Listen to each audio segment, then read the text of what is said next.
Hello and welcome everybody.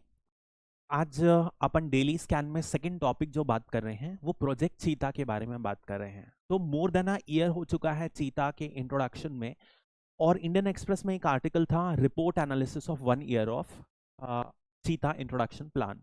तो अपन देखेंगे इस प्लान के बारे में थोड़ा सा, and then we will see क्या लिमिटेशन थी और फिर कुछ और क्वेश्चंस के बारे में अपन बात करेंगे।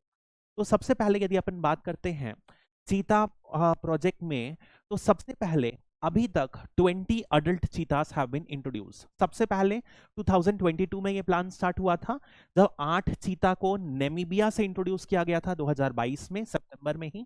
उसके बाद साउथ अफ्रीका से 12 चीता को और इंट्रोड्यूस किया गया था, और इंडिया में ही कंसीव हुए थे कंसीव हुई थी एक फीमेल चीता, जिसके 4 कप्स पैदा हुए थे। वो 4 कप्स में से 3 कप्स की डेथ हो गई। So this is the story so far.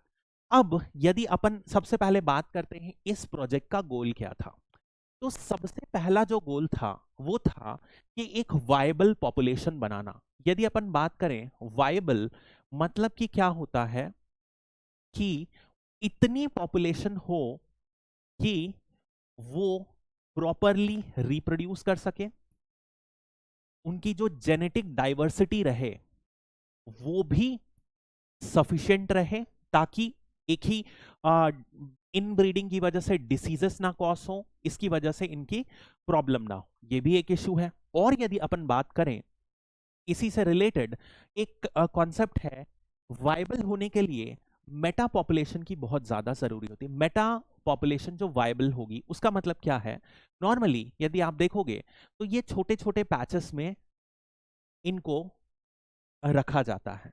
Now what happens is, जब ये छोटे छोटे पैचेस में रहते हैं तो normally they do not, they have their own territories, लेकिन फॉर द रिप्रोडक्शन पर्पस ये इधर उधर मूव करते रहते हैं, and they reproduce among this. तो ये बहुत छोटे एरिया नहीं है। फॉर एग्जाम्पल यदि इंडिया में करें तो एक, जैसे suppose this is Madhya Pradesh, एक छोटी सी पॉपुलेशन वेस्ट में रख दिए, एक छोटी सी पॉपुलेशन नॉर्थ में रख दिए, अलग अलग कोने में रख दिए। इससे क्या होगा कि इनके बीच में ब्रीडिंग होगी, इनके बीच में ब्रीडिंग होगी। तो यदि केवल ए पॉकेट के बीच में ही इन ब्रीडिंग होते रही तो क्या होगा, डिसीजेस हो जाती हैं बहुत सारी।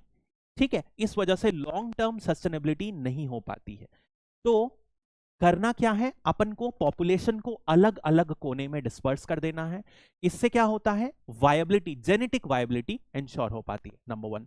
अब कभी भी जेनेटिक वायबिलिटी होनी चाहिए प्रॉपर, तो उसके लिए क्या होगा, रिप्रोडक्शन बढ़ जाना चाहिए। रिप्रोडक्शन इस तरीके से बढ़ जाना चाहिए कि उनकी पॉपुलेशन की जो ग्रोथ है आउटपेसेस द डेथ रेट, तभी तो वो सरवाइव कर पाएंगे।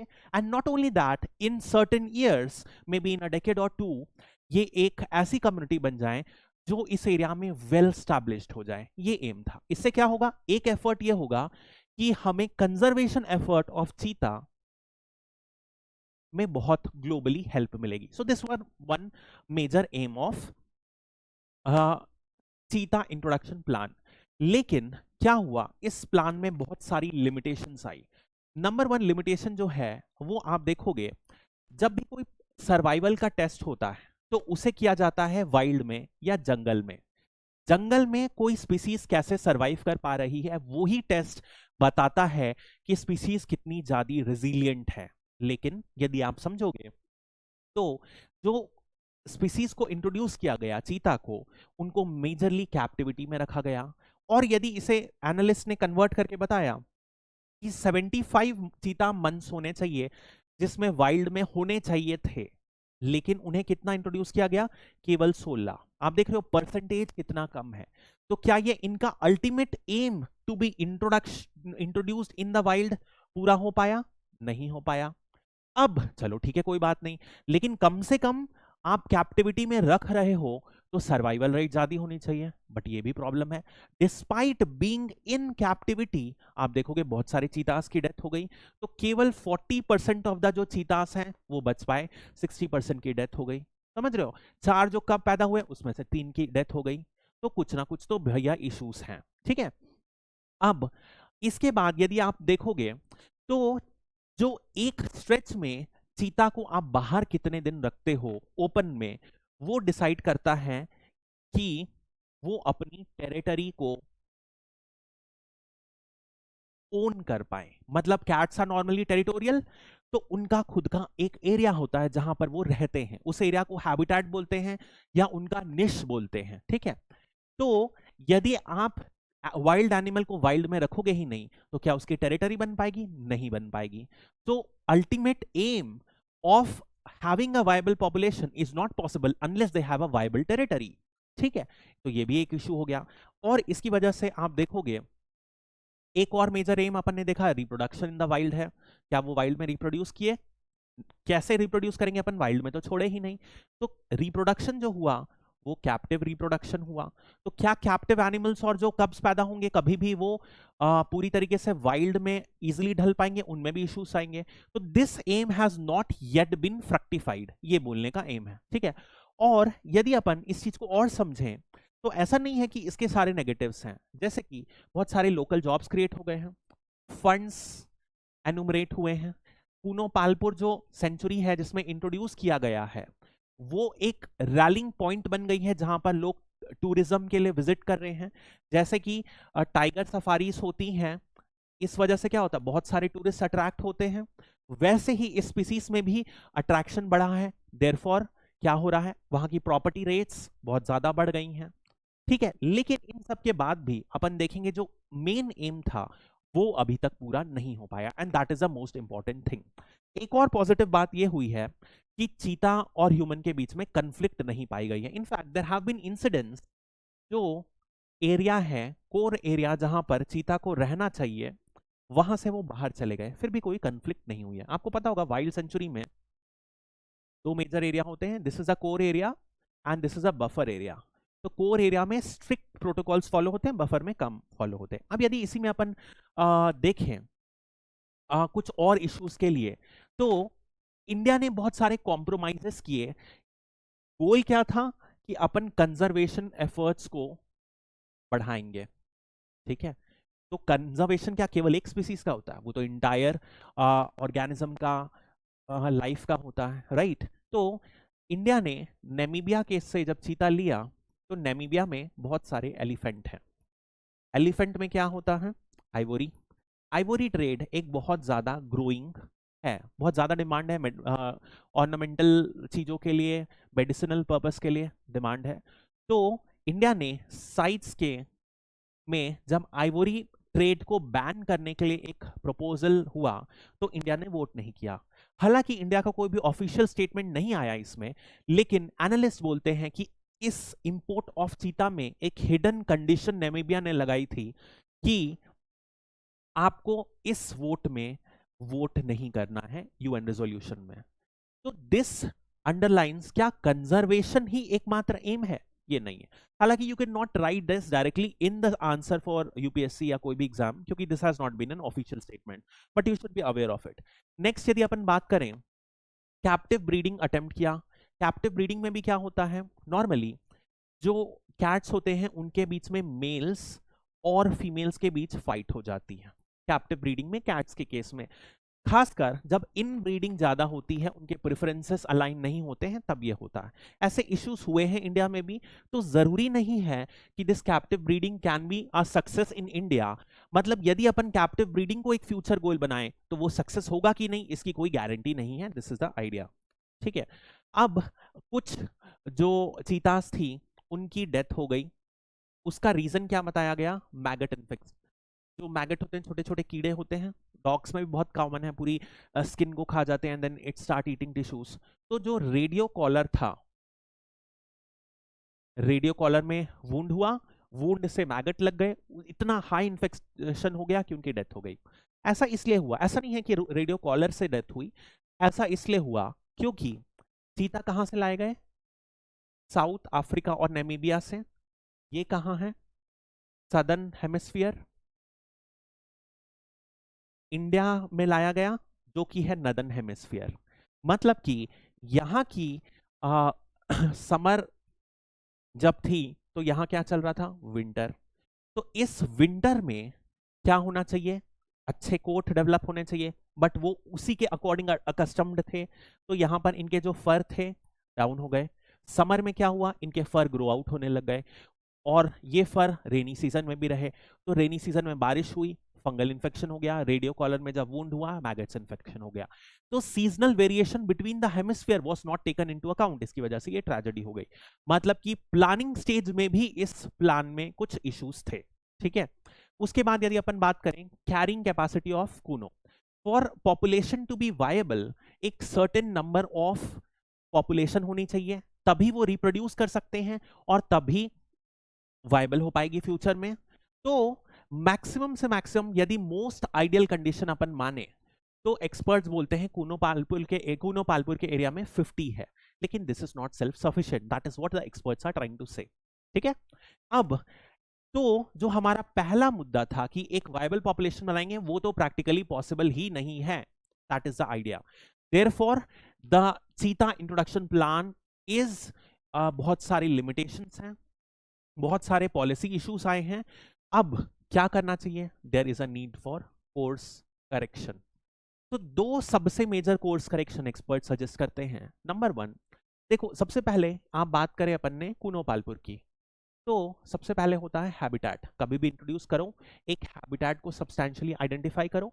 सिंपली इंपोर्ट करने की जगह you need to identify more of places जहां पर इन्हें रखा जा सकता है कूनो पालपुर के अलावा भी, और बाद में इनके बीच में ब्रीडिंग किया जा सकता है। अब इनको पैचेस से कनेक्ट किया जाए या मूवमेंट कर दिया जाए, या इसमें एक साउथ अफ्रीका का मॉडल है। बेसिकली साउथ अफ्रीका का मॉडल क्या है, साउथ अफ्रीका अपने कैट्स को कैसे ट्रीट करता है। So suppose this is a bigger area, यहाँ पर छोटे छोटे एरियाज रहते हैं, यहाँ पर एक में कैट पॉपुलेशन है, सब में कैट पॉपुलेशन है। तो साउथ अफ्रीका का मॉडल क्या करेगा, हर कुछ समय में एक एक कुछ कैट्स को उठा के सी में ला देगा, ए के बी में ला देगा, एंड इस तरीके से इंटरमिंगलिंग करते रहता। तो इससे क्या होता है, इन ब्रीडिंग या केवल breeding with in the same species नहीं होती है, तो इससे जेनेटिक जो जेनेटिक गेन्स हैं वो अच्छे रहते हैं, कोई बीमारी की पॉसिबिलिटी नहीं होती है। इस तरीके से प्रॉपर जीन इवैल्यूएशन कंटिन्यूस, ठीक है, that is one thing that happens. तो यदि कूनो पालपुर में नहीं है तो south African model could be adopted, जहां पर अलग अलग प्लेसेस में इंट्रोड्यूस करे जाएं ताकि एक वायबल पॉपुलेशन डेवलप हो, और बीच बीच में अपन ट्रांसलोकेट कर दे, ठीक है। ट्रांसलोकेशन करने में भी थोड़ी सी केयरफुल अपन एक्सपर्ट्स को रहना पड़ता है, ताकि जो कैट्स हैं उनके बीच में लड़ाई ना हो। दिस इज वन वे और द अदर वे एक किया जा सकता है। अब there are number of species, जिसमें एक स्पीसीज के बारे में अपन पढ़ेंगे अभी। एक स्पीसीज है एपेक्स प्रेडेटर। अब चीता है एपेक्स प्रेडेटर, अब इसीलिए चीता का इंट्रोडक्शन इंपॉर्टेंट है। नॉट ओनली चीता, लायन, टाइगर, ठीक है, किसी भी इकोसिस्टम में ये सब टॉप प्रेडेटर्स हैं। टॉप प्रेडेटर्स एक इकोसिस्टम की हेल्थ को बहुत ज्यादा डिफाइन करते हैं। मतलब कि यदि एक ये जंगल है, इस जंगल से आप टाइगर को हटा दोगे तो इन जनरल टाइगर के हटने से इकोसिस्टम या की क्वालिटी बहुत ज्यादा डाउन हो जाएगी। और इसका वाइस वर्सा भी ट्रू है कि जितना ज्यादा टाइगर की पॉपुलेशन होगी उतना अच्छा वो इकोसिस्टम या फॉरेस्ट होगा। इट इज अ सिंबल, मतलब good amount of top predator in an ecosystem designates that the environment is of very high superior quality। ऐसा क्यों होता है, क्योंकि मान लीजिए ये कोई टॉप प्रेडेटर है, तो क्या होगा, ये खाएगा किसको, हर्बीवोर्स को। हर्बीवोर्स को खाएगा तो इससे क्या होगा, ग्रास जो रहेगा वो क्या रहेगा, चेक में रहेगा, ग्रास कम रहेगा, ठीक है। ग्रास कम डैमेज होगा, ग्रास कम डैमेज होगा तो इरोजन कम होगा, इसकी वजह से पानी की वजह से भी सॉइल का डैमेज कम होगा। इसी वजह से ऐसे ही देख सकते हो, तो ये कार्निवोर्स को भी खाएगा, ठीक है। कार्निवोर्स को इस तरीके से कार्निवोर्स की भी पॉपुलेशन कम रहेगी, ठीक है। और यदि अपन समझते हैं तो ये क्या कर रहा है, अब ये कौन से जानवरों को खाया, तो नॉर्मली वीक जानवरों को खाया, जो कम फिट हैं। तो ऐसे कंडीशन में क्या होगा, जो डिसीज्ड हैं या अदरवाइज अनहेल्दी हैं उनका सर्वाइवल चांस कम हो जाता है। तो ये बीमारियों को with in the ecosystem circulate करने से प्रिवेंट करते हैं। That is another important aspect. Similarly आप देखोगे कि यदि आप टॉप प्रेडेटर देखोगे तो जैसे कि ये फूड चेन होती है ए बी सी डी, तो इस फूड चेन में होता क्या है, सबसे पहले यहां पर फूड को हर्बीवोर्स ने खाया, हर्बीवोर्स को बिगर हर्बीवोर्स, कार्निवोर्स एंड अपर, और जाके ओमनिवोर्स ने खाया। अब होगा क्या, सबसे पहले यदि अपन यहां पर टॉक्सिन का कॉन्सेंट्रेशन देखें तो टॉक्सिन का concentration is determined by bio accumulation, मतलब कि जितना ज्यादा आप फूड चेन में ऊपर जाते जाओगे, यदि यहां पर लेट्स से 0.5 यूनिट्स ऑफ कोई टॉक्सिन एक्यूमुलेटेड है तो यहाँ 5 हो जाएगा, यहाँ पर 50 हो जाएगा, यहाँ पे 500 हो जाएगा, टॉक्सिन ऊपर जाते जाते बढ़ जाएगा। This phenomena is known as bio accumulation. मतलब कि यदि कोई टाइगर है या एपेक्स प्रेडेटर है, उसमें जितना टॉक्सिन रहेगा वो दिखाता है कि इन्वायरमेंट का हेल्थ कैसा है। That is one very important thing, ठीक है। तो दिस इज वन वे जिससे अपन हेल्थ ऑफ द इकोसिस्टम को आइडेंटिफाई कर सकते हैं। नेक्स्ट बात होती है कि अपन चीता को ही क्यों लाए, वो भी अफ्रीकन चीता को, जबकि जो इंडिया में हिस्टोरिकल था वो एशियन चीता था, ठीक है। एशियन चीता, यदि आपको पता होगा 1952 में ऑफिशियली चीता को इंडिया से एक्सटिंक्ट कर दिया था, और लास्ट चीता जो था सरगुजा में स्पॉटेड था 1947 में, जब यहाँ के महाराजा ने 2 चीता को मार दिया था, ठीक है। अब 2 टाइप के चीता होते हैं, एक अफ्रीकन चीता होते हैं, एक एशियाटिक चीता। तो जो एशियाटिक चीता है आज की डेट में वो सिर्फ ईरान में पाया जाता है, और अफ्रीकन चीता सबसे ज्यादा साउथ अफ्रीका में, हालांकि पूरे के पूरे अफ्रीका में पाया जाता है, from central to the southern part, ज्यादा कॉन्सेंट्रेटेड है सदर्न अफ्रीका में, ठीक है। तो जो ईरान का जो चीता है वो क्रिटिकली एंडेंजर्ड है, लेस देन 100 आर लेफ्ट, तो इसीलिए इसको इंपोर्ट नहीं किया गया। वेरास अफ्रीकन चीता ज्यादा मात्रा में है। साउथ अफ्रीका में देखोगे आप तो जेनेटिक डाइवर्सिटी बहुत अच्छी है। नामीबिया में देखोगे तो one of the highest population of चीता है, इस वजह से अफ्रीका से चीता मिलना आसान था, इसलिए वहां से इंपोर्ट किया गया। इसके बाद यदि आप देखोगे कुछ बेसिक डिफरेंस है, बॉडीली में थोड़ा सा डिफरेंस है दोनों के। अफ्रीकन चीता इज अपन ने देखा वल्नरेबल है, ये क्रिटिकली एंडेंजर्ड है। एशियाटिक चीता केवल लोकेशन का डिफरेंसेस है, और कुछ कुछ इस तरीके के डिफरेंसेस है। जितने भी चीता ओरिजिनेट हुए हैं वो सारे के सारे अफ्रीका में हुए हैं। इस बात को आप समझो ऐसे,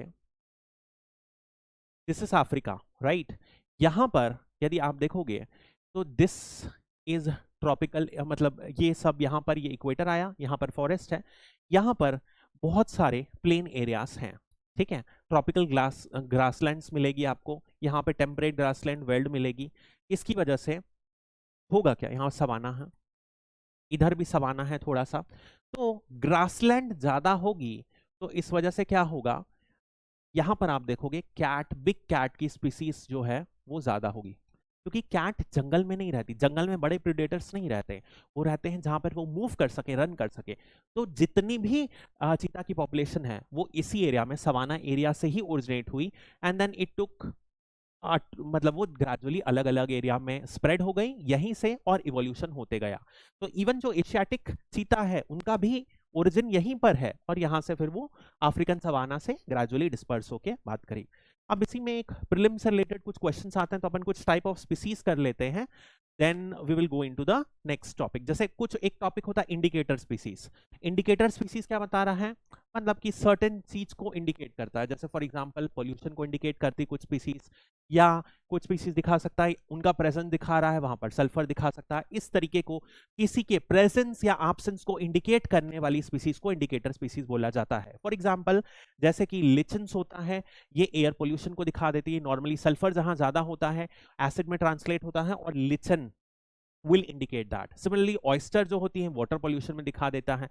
और यदि अपन इसी तरीके से देखें तो फ्लैगशिप स्पीसीज होती हैं। अब देखो होता क्या है, कंजर्वेशन करना है अपन को, कंजर्वेशन करने के लिए अपन को क्या चाहिए, फंड चाहिए।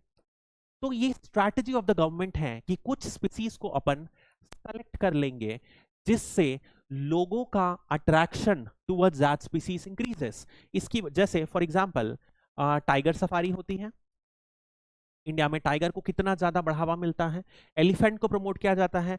चाइना में देखोगे तो पांडा को प्रमोट किया जाता है, उनके वीडियोस आप देखोगे ऑफिशियल चाइना में कितने वायरल हो रहे हैं। तो इन स्पीसीज को सेलेक्ट करके क्या करते हैं कि लोगों को उनके प्रति फंड देने के लिए या इको टूरिज्म के लिए बढ़ावा देते हैं, ताकि अल्टीमेटली क्या होगा, फंड फ्लो होगा। फंड फ्लो होगा तो इन्वायरमेंट और इको टूरिज्म और इनकी कंजर्वेशन के ऊपर पैसा खर्च किया जाएगा। तो ऐसी स्पीसीज जो लोगों को अट्रैक्ट करेगी उनको सेलेक्ट किया जाता है, और ये उन्हें फ्लैग स्पीसीज कहते हैं, फ्लैगशिप। क्रिटिकल लिंक स्पीसीज क्या होती है? जैसे फॉर एग्जांपल आप बीस ले लो। बीज क्या करती हैं? पॉलिनेट करती हैं। तो पॉलिनेट करने की वजह से क्या होती है, एक पॉइंट से दूसरे पॉइंट तक ये स्प्रेड करने का एक बहुत महत्वपूर्ण रोल प्ले करती हैं। तो they are the link, it basically acts as a link between two zones, between two species और whatever you can say, ठीक है। फॉर सो बेसिकली नेटवर्किंग का काम करती हैं। तो example dispersal agents, for example जैसे आप देखोगे पाम के जो सीड्स होते हैं वो आप वाटर से डिस्पर्स हो जाते हैं और एक कॉन्टिनेंट से दूसरे कॉन्टिनेंट तक ट्रैवल कर जाते हैं। This is the extent of, तो यहां पर लिंक में कौन सा रहेगा? Palm would be the linking species and water would act as a dispersal agent. That is the idea, ठीक है। इसी में यदि अपन और बात करते हैं फाउंडेशन स्पीसीज। फाउंडेशन स्पीसीज का मतलब यह होता है जो बिल्डिंग ब्लॉक है, जिस पे पूरा का पूरा इकोसिस्टम टिका है। फॉर एग्जांपल यदि आप कोरल रीफ देखोगे तो कोरल रीफ में एक छोटा सा इंसेक्ट होता है जिसे पॉलिप्स बोला जाता है। पॉलिप्स क्या होता है? पॉलिप्स कैल्शियम कार्बोनेट को सिंथेसाइज करके कोरल्स की शेल बनाता है। उस शेल के ऊपर कोरल्स ऊपर ऊपर ऊपर उगते रहते हैं और उसी इकोसिस्टम में पूरा का पूरा कोरल रीफ डेवलप होता है। तो ऐसा ही फाउंडेशन, जैसे फॉर एग्जांपल यदि ग्रासलैंड इकोसिस्टम है तो कौन सा मेजर फाउंडेशन स्पीसीज होगा? ग्रास। फॉरेस्ट इकोसिस्टम में फॉरेस्ट होगा, फॉरेस्ट या ट्रीज होगा, ठीक है। कीस्टोन स्पीसीज क्या होगा? This is one important concept, इसको भी जल्दी से देख लेते हैं कि जो एक इकोसिस्टम को डिफाइन करती है स्पीसीज, नॉर्मली जो टॉप प्रीडेटर्स होते हैं वो ही कीस्टोन स्पीसीज को आइडेंटिफाई करते हैं। मतलब कि इसको यदि वर्ड को अपन ब्रेक करें, की प्लस स्टोन, स्पेसिफिक स्पीसीज जो जिनका एक अपने बहुत एक्सटेंट तक इंपैक्ट होगा पूरे के पूरे इकोसिस्टम में। मतलब कि यदि मैं इस इकोसिस्टम से इन स्पीसीज को निकाल दूं तो हो सकता है ये इकोसिस्टम उस फॉर्म में एग्जिस्ट ही ना करे। That is the meaning. For example यदि आप टाइगर को एक इकोसिस्टम से निकाल दो तो अभी अपन ने देखा टॉप प्रेडेटर निकल गया तो हर्बीवोर्स बढ़ जाएंगे, छोटे कार्निवोर्स बढ़ जाएंगे। हर्बीवोर्स बढ़े तो घास ज्यादा कंज्यूम होंगी, इसकी वजह से सॉइल इरोजन होगा। कार्निवोर्स बढ़े तो क्या होगा? छोटे छोटे यदि कार्निवोरस बढ़ेंगे तो इसकी वजह से क्या होगा? उनकी पॉपुलेशन बढ़ गई, म्यूचुअल फाइटिंग होगी, रिसोर्स एग्जॉशन होगा, एंड हो सकता है कि कुछ डिसीज वाले भी बच जाएं और अल्टीमेटली स्टार्वेशन, मास डेथ्स, ऐसे कुछ इवेंट्स हो सकते हैं, ठीक है। सो कीस्टोन स्पीसीज ये होती हैं जो बहुत, जिनका survival for an ecosystem is very essential. They are, जरूरी नहीं है कि ये मैक्सिमम क्वांटिटी में हो। फॉर एग्जांपल एक जंगल में कितने टाइगर होते हैं? 2, 4, 5, 6, 10, 50, 100, उससे ज्यादा नहीं। पेड़ कितने होते हैं, लेकिन फिर भी वो कीस्टोन स्पीसीज है। तो this is all about species. इसके अलावा होती है एक एज स्पीसीज। एज स्पीसीज क्या होती है? जो नॉर्मली पाई जाती है इकोटोन में। अब लेट अस से this is river and this is land. तो यहां पर जो बीच में है ट्रांजिशन है, ट्रांजिशनल एरिया। इस ट्रांजिशनल एरिया को क्या बोलते हैं अपन? इकोटोन। और इस इकोटोन में जो स्पीसीज होती हैं इसको बोलते हैं एज स्पीसीज। मतलब कि फॉर एग्जांपल यहां पर दोनों की प्रॉपर्टी लाई करेगी। इसको बोल सकते हैं अपन एस्चुरी होगा, डेल्टा हो सकता है, ठीक है। तो यदि अपन स्पीसीज का ग्राफ ड्रॉ करेंगे तो होगा क्या? यहां की एक पॉपुलेशन ऑफ रहेगा, फिर ऐसे, फिर ऐसे। मतलब कि इस एरिया में जो स्पीसीज पाई जाएंगी, कैन यू सी दैट, अचानक से बढ़ गई, ठीक है। हो सकता है चिड़िया, बर्ड्स पाई गई, अलग टाइप की बर्ड्स पाई जाएंगी। हो सकता है एनिमल्स पाए गए, वो अलग टाइप से पाए गए, इस तरीके का आइडिया होता है। जैसे क्रोकोडाइल है तो इस एरिया में कौन सी क्रोकोडाइल पाई जाएंगी, सॉल्ट वाटर क्रोकोडाइल, आजू बाजू नहीं मिलेंगी। This is the idea, species would be dramatically different from the species near by. तो एज स्पीसीज समझ में आ गया, दो इकोसिस्टम के बीच में जो ज्वाइन करने वाला ट्रांजिशनल एरिया में जिसे अपन इकोटोन कहते हैं, उस एरिया में जो स्पीसीज होती हैं उसे अपन एज स्पीसीज कहते हैं। Then invasive species is again important, ऐसी स्पीसीज जो इंडिजिनस या लोकल नहीं हो लेकिन उस एरिया को ग्रेट हार्म कॉज करती हैं, they are known as invasive species. तो एक चीज होना चाहिए कि इनकी रिप्रोडक्टिव रेट बहुत ज्यादा होनी चाहिए, तभी ये बाकियों को रिप्लेस करके अपना दबदबा बना लेंगी और बाकी सरवाइव नहीं कर पाएंगे, बाकी जो नेटिव प्लांट्स हैं वो सरवाइव नहीं कर पाएंगे और ये सरवाइव करने लगेंगी, ये ब्लूम करने लगेंगी और जो लोकल स्पीसीज है उनको वाइप आउट कर देगी। और this is one major menace that has come into being. जैसे फॉर एग्जांपल एक बहुत कॉमन है लेंटाना कैमारा, ठीक है, ये आपने देखा होगा, ये सतरंगी 7 रंग के फ्लावर्स होते हैं, बहुत तरफ आप देखोगे, कॉमन है हर जंगल में, हर गांव में, every national park in India, wildlife sanctuary, every open garden in India, you can find this lantana camera. इसे इंट्रोड्यूस किया गया था इंडिया में एज एन ऑर्नामेंटल प्लांट कि दिखता भैया सुंदर है। क्यों सुंदर दिखता है, सतरंगी कलर, 7 कलर के फूल होते हैं, तो इस वजह से इसे इंट्रोड्यूस किया गया। इसने क्या किया, जो लोकल ग्रासेस हैं, लोकल प्लांट्स हैं, उनको खत्म कर दिया और पूरे के पूरे जंगल को वाइप आउट करके अब आप देखोगे लेंटाना कैमारा ही फाइंड हुआ है। यूपीएससी में 2018 में क्वेश्चन पूछा था लेंटाना कैमारा एसोसिएटेड क्या है, तो एक इन्वेसिव स्पीसीज है, बहुत ही कॉमन है इसलिए पूछ लिया यूपीएससी में। हालांकि इस तरीके से अपन और ज्यादा, एक डे पॉलीफेरा, ये भी एक बहुत कॉमन है, ये दोनों में से किसी ने यूपीएससी ने पूछा था, ठीक है। अब एक क्वेश्चन ऐसा ही किसी एग्जाम में पूछा गया था, which of the following brought to India as an ornamental plant, अपन ने देख लिया lantana was brought as an ornamental plant but later on become an menace. हर जंगल गांव में ये प्रॉब्लम है, ठीक है, ये सब लोगों ने देखा होगा। इसको कहीं जगह पोटुस बोलते हैं, कहीं जगह आप यदि आप इसका जो स्मोक इनहेल कर लोगे तो ये लंग इन्फेक्शन कॉज कर देता है, ठीक है। यदि इसे आप हाथ या बॉडी में रब कर दोगे तो it will call scratches, itchiness, irritation, ठीक है। एनिमल्स में भी ये प्रॉब्लम सेम टाइप से कॉज करता है, रिप्रोड्यूस बहुत जल्दी करता है, आग लगाने में उतना अच्छे से जलता नहीं है, सारी प्रॉब्लम है। इस वजह से पूरे के पूरे, इनफैक्ट एक बहुत सारे लोग इसके बारे में बात करते हैं। एक पर्टिकुलर केस स्टडी मैं आपको बता रहा हूं, ये है जिर नेशनल पार्क की। यहाँ पे ये लैंटाना जो है बहुत हद तक बढ़ गया है।